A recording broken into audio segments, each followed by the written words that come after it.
Guys, kembali lagi bersama saya Nita Gilbert. Kali ini kita akan membahas kembali tentang ICT dengan tema tentang pendidikan dan edukasi bagi masyarakat. Penasaran dengan edukasinya? Simak terus video ini sampai habis. Oke, langsung saja kita simak edukasi dan pendidikan ICT bagi masyarakat. Pemerhati teknologi informasi asal Amerika Serikat, Paul Gilster, memunculkan istilah baru yakni literasi digital. Ini kemudian menjadi sebuah istilah baku dalam bukunya Digital Literasi yang terbit pada 1997. Di dalam perkembangannya, UNESCO memperkuat istilah literasi digital. Menurut Organisasi Pendidikan, Ilmu Pengetahuan dan Kebudayaan Perserikatan Bangsa-Bangsa tersebut, literasi digital berhubungan dengan kecakapan atau life skill karena tidak hanya melibatkan teknologi, melainkan meliputi kemampuan untuk belajar, berpikir kritis, kreatif, dan inovatif untuk menghasilkan kompetensi digital. Menurut Yuda Pradana dalam Atribusi Kewargaan Digital dalam Literasi Digital 2018, terdapat 4 prinsip dasar dalam literasi digital.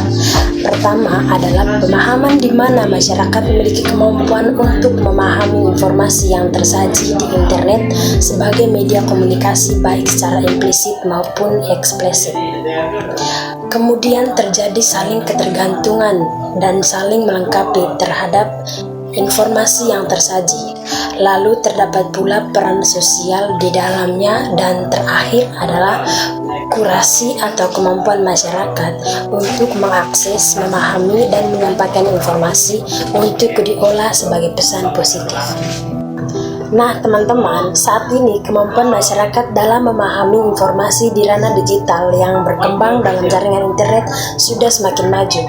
Mereka sudah mulai mampu menyaring informasi yang mana saja yang layak untuk dikonsumsi dan apa saja yang kemudian dikategorikan sebagai informasi negatif. Hal ini diketahui dari hasil pengukuran Indeks Literasi Digital Indonesia tahun 2021 yang digelar oleh Kementerian Komunikasi dan Informatika bekerjasama dengan Kadata Insight Center atau KIC. Secara keseluruhan, Indeks Literasi Digital Indonesia tahun 2021 mencapai 3,49 dari skala 1 sampai 5 atau naik dari pencapaian tahun sebelumnya 3,46. Nah, pengukuran Indeks Literasi Digital Indonesia tahun 2021 dilakukan melalui survei tatap muka kepada 10.000 responden dari 514 kabupaten kota di Indonesia. Karakteristik responden adalah pengguna internet berusia 13 sampai 70 tahun. Dari survei tersebut ditemukan bahwa budaya digital atau digital kultur mendapat skor tertinggi 3,90.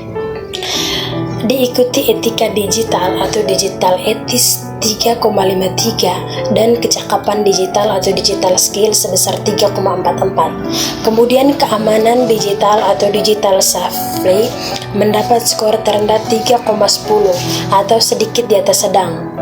Pengukuran indeks literasi digital ini selain untuk mengetahui status literasi digital di Indonesia, juga untuk memastikan upaya peningkatan literasi digital masyarakat tepat sasaran.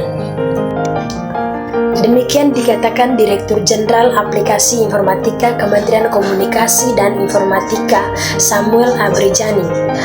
Pengerapan dalam acara peluncuran Indeks Literasi Digital Indonesia tahun 2021 di Jakarta, Kamis 20 bulan 1 2022. Kita ingin terus mempercepat dan mengawal terus tingkat literasi digital masyarakat, mengimbangi dengan perkembangan teknologi digital yang cepat dan makin strategis bagi kehidupan masyarakat Indonesia saat ini, ujarnya.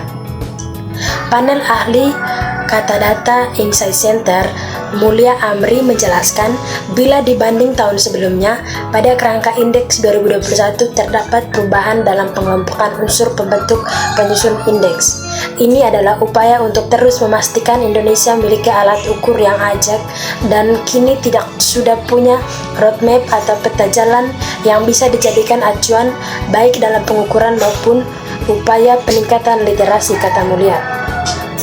Terkait masih rendahnya skor keamanan digital, Mulia berpendapat ini berhubungan kesadaran masyarakat yang minim, pemahaman dari keamanan dan mengunggah data pribadi ke publik. Kami menemukan misalnya masih banyak yang tidak menyadari bahaya dari mengunggah data pribadi, kata Mulia. Lalu kemudian bagaimana kita memberikan edukasi untuk meningkatkan pola pikir masyarakat dalam menggunakan ICT yang bijak. Teknologi memang memudahkan masyarakat dalam memenuhi kebutuhannya. Teknologi harus dimanfaatkan sesuai dengan kegunaan dan keperluannya. Contoh pemanfaatan teknologi adalah penggunaan handphone untuk keperluan komunikasi dan bukan untuk kejahatan. Agar teknologi bisa bermanfaat sepenuhnya bagi masyarakat, diperlukan upaya lebih untuk menyukseskan hal ini. Menurut Jenner Sinarmata dan kawan-kawan dalam buku Teknologi Informasi, Aplikasi dan Penerapannya tahun 2020, teknologi merupakan alat untuk menyelesaikan berbagai permasalahan di kehidupan nyata. Pemanfaatan teknologi dalam kehidupan bermasyarakat. Teknologi dapat dimanfaatkan ke dalam berbagai bidang, yakni pemanfaatan teknologi dalam bidang ekonomi. Contohnya adalah perkembangan alat pembayaran menggunakan scan QR atau aplikasi mobile banking. Pemanfaatan teknologi dalam bidang pangan. Contohnya adalah penggunaan mesin reproduksi makanan. Yang berikut pemanfaatan teknologi dalam bidang komunikasi dan informasi. Contohnya adalah penggunaan smartphone dalam mencari informasi terkini. Ada lagi pemanfaatan teknologi dalam bidang transportasi. Contohnya adalah penggunaan e-tol untuk pembayaran jalan tol tanpa uang tunai. Yang berikutnya pemanfaatan teknologi dalam bidang kesehatan. Contohnya adalah penggunaan aplikasi untuk mendaftar di rumah sakit tanpa harus datang langsung. Ada juga pemanfaatan teknologi dalam bidang pendidikan. Contohnya adalah penggunaan aplikasi untuk pembelajaran secara online. Nah, upaya dalam pemanfaatan teknologi agar seluruh masyarakat bisa memanfaatkan teknologi sesuai dengan bidangnya. Ada beberapa upaya yang harus dilakukan untuk bisa mewujudkan hal ini. Beberapa upaya agar teknologi bisa dimanfaatkan masyarakat, misalnya meningkatkan kesadaran masyarakat tentang pentingnya pemanfaatan teknologi, menyediakan akses informasi yang memadai untuk seluruh masyarakat, membuat serta mengembangkan sistem yang bisa dijangkau dan digunakan masyarakat, mengembangkan kemampuan masyarakat melalui berbagai pelatihan, melakukan perawatan secara berkala terhadap sarana-prasarana teknologi. Nah, kira-kira itu adalah upaya agar masyarakat bisa menggunakan ICT secara baik dan bijak sesuai dengan bidangnya masing-masing.